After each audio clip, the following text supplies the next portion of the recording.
ये धर्म नगरी वापी क्षेत्र में भगवान लक्ष्मी नारायण जी की ये अलौकिक कथा और यज्ञ 5 जनवरी से 12 जनवरी तक होने जा रहा है।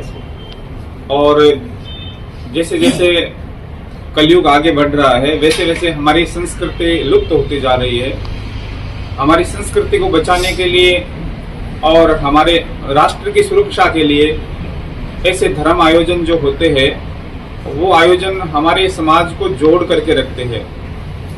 और आज जिस प्रकार मुसलमानों में अपने धर्म के प्रति वो लोग हर जुम्मे की जुम्मे हर ईद की नमाज सब लोग एक साथ इकट्ठे होकर के पढ़ते हैं, लेकिन हम सनातनियों में ये बहुत बड़ी आज कमी है कि हम लोग एक जगह नहीं हो पाते हैं। हम जातियों में धर्म में बटे हुए हैं।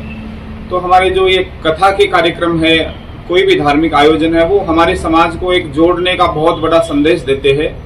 और आज जैसे हमारे समाज में एक बहुत प्रसिद्ध नारा चल रहा है, बटेंगे तो कटेंगे, एक रहेंगे तो सेफ रहेंगे। तो ये समाज को जोड़ने का एक बहुत बड़ा, हमारे जितने भी हर समाज के लोग हैं वो भगवान से जुड़ते हैं।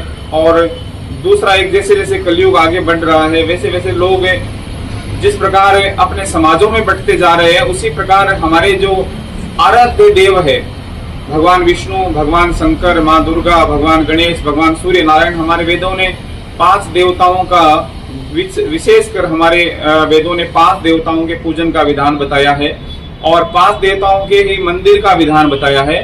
तो अब जैसे जैसे कलयुग आगे बढ़ रहा है वैसे वैसे लोग जिस प्रकार समाजों में बढ़ते जा रहे हैं उसी प्रकार अपने अपने भगवानों में भी बढ़ते जा रहे हैं। इसलिए हमारा इस कथा से मुख्य उद्देश्य हमारा यही है कि हमारा जो एक सनातन है, जो उनका मूल है भगवान विष्णु, भगवान नारायण, तो ये कथा भी भगवान विष्णु की कथा होने जा रही है।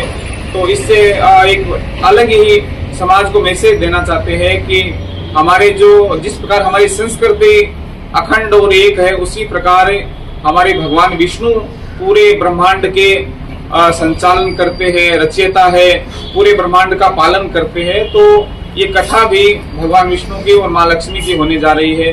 तो मेरा सभी वापी वासियों से, यहाँ सिलवासा, दमन, जितने भी आसपास के गुजरात के जितने भी लोग यहाँ इस कथा के माध्यम से जुड़ना चाहेंगे, उनसे मेरा यही निवेदन है कि आप एक बार आओगे और आपको जब कथा सुनोगे तो आपको लगेगा कि वास्तव में एक जो हमारी प्राचीन संस्कृति है, हमारी प्राचीन परंपरा है, प्राचीन हमारे जितने भी हमारे पूर्वज थे, वो जब गांव की स्थापना होती तो सबसे पहले भगवान विष्णु का या ठाकुर जी का या भगवान शंकर का, माँ दुर्गा का मंदिर बना करके वो गांव की स्थापना करते थे। उसी प्रकार आज हमारे समाज में जिस प्रकार हम बंटते जा रहे हैं, हमें किसका पूजन करना चाहिए, किसका नहीं करना चाहिए, ये सब बातें हमें 7 दिन की कथा में सुनेंगे।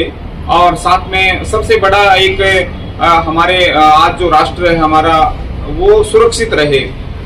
जिस प्रकार आज बांग्लादेश में हो रहा है वो हमारे यहाँ पर नहीं हो, इसके लिए हम सब लोग एक होकर के अपने जाति धर्म को छोड़ करके हम एक छत्र के नीचे आकर के, और उसमें हम भगवान विष्णु हो, भगवान शंकर हो, माँ दुर्गा हो, भगवान सूर्य नारायण हो और या भगवान गणेश हो।